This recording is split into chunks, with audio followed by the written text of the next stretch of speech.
Astro பக்தி talk நேயர்களுக்கு இந்த நாள் இனிய நாளாய் அமையட்டும். வணக்கம். மிதுனம் ராசி அன்பர்களே, 2ஆம் தேதி மார்ச்லேருந்து 8ஆம் தேதி மார்ச் திங்கள் டு ஞாயிறு இந்த ஸ்பினாரியோவில் சந்திரன் அப்படிங்கிற மனோகாரகனுடன் நம்ம தொடர்பு படுத்தி பார்க்கும்போது கடகராசியிலிருந்து சுவாதி என்கிற துலா ராசி வரைக்கும் செல்கிறார் சந்திரன். ஆயில்ய நட்சத்திரத்திலிருந்து சுவாதி வரைக்கும். அப்படி செல்லக்கூடிய நேரத்தில் வளர்ச்சியை காட்டக்கூடிய ஹோலி பண்டிகையும் உங்கள் ராசியின் 12ஆம் இடத்துக்கும் 5ஆம் இடத்துக்குரிய சுக்கிர பகவான் உச்சத்தில் இருப்பதும் இந்த வாரத்தில் நடக்கக்கூடிய கரிஷன்.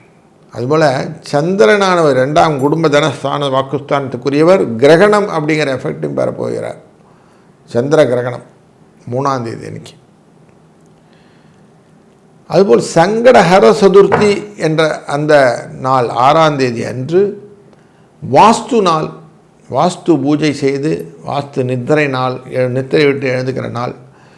10:32 11:28 வரைக்கும் காரியங்களெல்லாம் நல்லபடியாக செய்யலாம் அப்படின்னு இருக்கும். இப்படிப்பட்ட வாரத்தில் இருக்கோம். உங்களுக்கு எப்படி பலன் இருக்க போது பாருங்கள். கிரகச் சேர்க்கைகள் கூட்டு கிரகச் சேர்க்கையாக சூரியன், செவ்வாய், புதனானவர் உங்கள் ராசிநாதன் வக்கரகதியில் ராகுடன் சேர்ந்து கும்பராசியில் அமர்ந்திருக்கிறார். சனி பகவானும் சுக்கிர பகவானும் மீன ராசியிலே அமர்கிறார்கள். கேது தொடர்ந்து உங்கள் ராசியின் 3ஆம் இடத்திலே அமர்கிறார். ஞானகாரகனின் பார்வையானது இந்த கூட்டு கிரகங்களின் மேலே விழுவதனாலே உங்களுக்கு லாபங்கள் உண்டாகிறது. பல விதமான தொடர்புகளை ஏற்படுத்துகிறார். வியாபாரத்திலே அபிவிருத்தியை கொடுப்பார். நல்ல முன்னேற்றங்கள் வரும். இந்த சந்திர பகவானின் இந்த ஓட்டங்கள் இப்படி இருக்கு இல்லையா, உங்களுடைய 2ஆம் இடத்திலிருந்து 5ஆம் இடம் வரைக்கும் செல்லக்கூடிய ஓட்டம். இந்த ஓட்டத்தினால மனசு கொஞ்சம் நிலையற்று இருக்கும். இன்றைக்கி இருந்த மாதிரி நேற்று இல்லையே, நேற்று இருந்த மாதிரி நாளைக்கு இருக்குமா அப்படின்ற ஒரு கேல்குலேஷன்லேயே ஓடிட்டுருக்கோம். பணம் செலவாகுது, பணம் வருது, ஆரோக்கியம் கெட்டுப்போகுது, ஆரோக்கியம் செட் ஆகுது, ஏதோ வந்துக்கினே இருக்குது, ஏதோ போகுது சார் அப்படிங்கிற மாதிரி ஒரு செட்டு கிளியர் பண்ணி கொடுத்துரும். அதில் உங்களுக்கு ஓரளவுக்கு ஓடிட்டே இருக்கிற மாதிரி இருக்கிறதா மாதிரி இந்த வாரம் இருக்கிறது. அப்போது ஹோலி பண்டிகை அப்படிங்கிறது காமதகனம் அப்படிங்கிற விஷயம் நடக்கும் இல்லையா. அப்போது வளர்ச்சி அப்படிங்கிறது புதுசாக வரும். மனதிலே புதிய எண்ண ஓட்டங்கள், நியூ ஐடியாஸ் க்ரியேட் ஆகக்கூடிய டே இந்த 2ஆம் தேதியிலேருந்து புதிய ஐடியாக்கெல்லாம் வரும். இந்த கிரகணத்தை அடித்து, கிரகண தோஷம் அப்படிங்கிறது உண்டு. அன்றைக்கி 3 மணிலேருந்து 5:30 மணி வரைக்கும் நீங்கள் கிரகணம் அப்படிங்கிற விஷயத்துக்கு அனுசரித்து விட்டு அதுக்கப்புறம் குளித்து விட்டு வீடெல்லாம் நல்லா தொடச்சி கிடச்சி பண்ணிவிட்டு விளக்கேற்றிட்டு அவசியம் கோயிலுக்கு போய் நல்ல தீபங்கள், சுவாமி தீபத்தை எல்லாம் போட்டு வணங்கி வரும்போது என்ன ஆகுனா, ஏன்னா குடும்ப தனஸ்தானத்துக்கு கூட எஃபெக்ட் இருக்கு இல்லையா. அப்போ அவசியம் கோயிலுக்கு போனது தானே. அப்போ அங்கே போய் நம்ம வணங்கும்போது மனதில் இருந்த துன்பங்கள் எல்லாம் நீங்கிடும். அப்போ ஒரு நாள் எல்லாத்துக்கும் சொல்யூஷன் எங்கே இருக்க, மனசில் தான் இருக்குது. அந்த மனசை சரி பண்ணுவதற்கு ஒரு நல்ல வாய்ப்பு அந்த 3ஆம் தேதி அன்று இருக்கிறது. அதனால் அவசியம் அதை செய்யுங்க. சங்கடஹர சதுர்த்தி அன்று கடனை குறைப்பதற்கு வாய்ப்புகளை நிறைய ஏற்படுத்தலாம். கடனுக்கு நிறைய அடைக்கிறதுக்கு வாய்ப்பு உண்டு. அப்போ பேர் எழுதி ஒரு கவரில் போட்டு வச்சுட்டு சாயங்காலம் அருகம்புல்லை வாங்கிட்டு சுவாமிகிட்ட போய் கொடுத்து ஒரு 11 தீபம் போட்டுட்டு 11 சுற்றிட்டு வணக்கம் பண்ணி வாருங்கள். அது தொடர்ந்து செய்ய செய்ய என்ன ஆகும்னா கடனில்லா பெருவாழ்வு கிடைச்சிடும். அதனால் திருப்தியும் மகிழ்ச்சியும் உங்களுக்கு எப்போதும் கிடைக்கட்டும். வாழ்க வளத்துடன். வணக்கம் கடக ராசி அன்பர்களே. மனோகாரகன் அப்படிங்கிற இந்த மனசுக்குரியவன் சந்திரன். அவர் தான் உங்கள் ராசிநாதன்.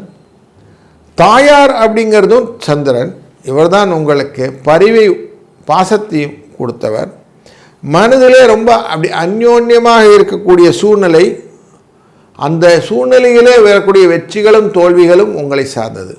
இப்போ நடந்த விஷயங்கள்லாம் எப்படி இருக்குன்னா, நிறைய ஆரோக்கிய குறைபாடுகளை தொடர்ந்து பார்த்துக்கிட்டு இருக்கீங்க. இந்த சூழ்நிலையில் தான் உங்களுடைய ராசி இன்றைக்கு நம்ம அனலைஸ் பண்ண போகிறோம். கேது 2ஆம் இடத்துல இருக்கிறார் உங்கள் ராசியின் சிம்ம ராசியில். குரு 12ஆம் இடத்துல வக்கரகதியில் இருக்கிறார். இவங்க 2 பேருமே ஆரோக்கிய தொடர்பான விஷயங்களில் நிறைய செலவு வச்சுக்கிட்டே இருக்கிற ஒரு ஹண்ட். அஷ்டமத்தில் இருக்கிறாங்க 4 கிரக சேர்க்கையாக சூரியன், செவ்வாய், ராகு மற்றும் புதன் வக்கரம். சனி பகவான் 9ஆம் இடத்துல அமரக்கூடிய மீனராசியிலே சுக்கிர பகவானும் இப்போ ஆட்சியில் அதில் உச்சத்தில் வந்து உட்காந்துருவார். உங்கள் ராசியின் 3ஆம் இடத்தை பார்ப்பார். இந்த சுக்கிர பகவான் லாபத்துக்குரியவர், உங்களுக்கு 4-11க்குரியவர்.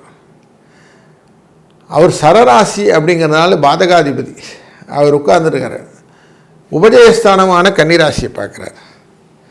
இப்போது உங்களுக்கு முயற்சியெல்லாம் எப்படி இருக்குன்னா, குடும்பத்தில் நல்லது செய்யணும், வெற்றி கிடைக்கணும் அப்படின்னு இருக்கும். ஆனால் மனசு எப்படி இருக்குன்னா, தயங்கி தான் எல்லா காரியம் செய்யும். அவசரப்படாத, யோசிச்சு எதையும் கவுத்துட்டோன்னு மாட்டிக்காத அப்படின்னு காஷன் பண்ணிகிட்டே இருக்கும். செகண்ட் லைனில் ஒரு குரல் வந்துக்கிட்டே இருக்கும். இந்த குரலோடு தான் உங்கள் லைன் அப்படியே போயிட்டே இருக்கும். ஸ்மூத்தாக ஆகணும்னு ட்ரை பண்ணுவீங்க. ஆனாலும் சில சிக்கல்களை நீங்கள் ஃபேஸ் பண்ணிகிட்டே ட்ராவல் பண்ணிகிட்ருப்பீங்க. இதுதான் இன்றைக்கி சூழ்நிலை. அடுத்தடுத்த காரியங்கள்லாம் செய்யணும்னு எண்ணங்கள் வரும்போதெல்லாம் இந்த குரல் வந்துகிட்டே இருக்கும். சந்திர கிரகணம் 3ஆம் தேதி அன்றைக்கி உங்கள் ராசிநாதன் பாதிக்கப்படுகிற நாள். அன்றைய நாளில் அவசியம் ஜபதபங்கள்லாம் செய்வங்கள்லாம் ஜபங்கள்லாம் பண்ணுங்கள். சாயங்கால வேலையில் எல்லாருமே என்ன பண்ணுவாங்க, குளிச்சுட்டு நல்ல வீடெல்லாம் சுத்தப்படுத்திட்டு விளக்கேற்றிட்டு அவசியம் பக்கத்தில் இருக்கிற எந்த கோயிலாக இருந்தாலும் போயிட்டு அங்கேயும் தீபங்கள் போட்டு வாங்க. தீபங்களை போட்டு நல்லா வேண்டிட்டு வாங்க. அதனால் என்ன ஆகும் சார் அப்படின்னா, மனசு தான் நம்ம சரி பண்ணணும். மனசை சரி பண்ணால் கவலை இல்லாமல் இருந்தாலே வாழ்க்கை பெருசாகிடும். இந்த கவலையை தீர்ப்பதற்கான, இந்த தயக்கங்களை போக்குவதற்கான வழி கடவுள்கிட்ட போகும்போது கிடைக்குன்றான். அப்போ போயிட்டு வந்தால் சந்தோஷமாயிடும். 6ஆம் தேதி அன்னைக்கு சங்கடகர சதுர்த்தி.